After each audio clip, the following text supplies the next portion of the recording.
Eccoci mister, è una sconfitta di misura che lascia un po' di amaro in bocca, la seconda sconfitta consecutiva, però non bisogna abbattersi anche perché domenica prossima c'è una partita molto, molto dura.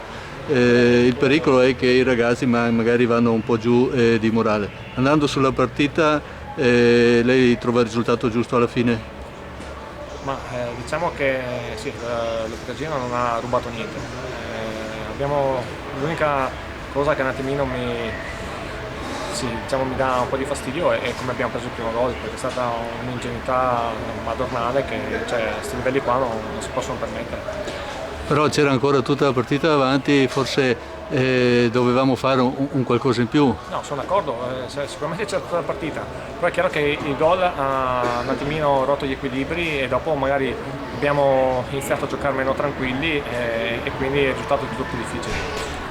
Domenica si cambierà qualcosa o l'ossatura comunque è quella che siamo partiti, che abbiamo visto anche oggi? No, noi lavoriamo ogni settimana e dopo in base alle risposte che avrò io durante gli allenamenti si decide chi può partire la domenica, però sì, sicuramente abbiamo tanto da lavorare, quindi adesso penseremo solo a quello. Dovendo fare una piccola analisi, una piccola autocritica se vogliamo, abbiamo sbagliato qualcosa in campo o sono stati più bravi loro? No, sicuramente noi potevamo far meglio, sicuramente.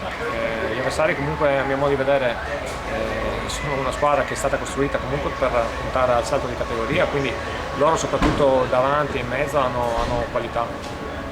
Bene, grazie mister. Prego.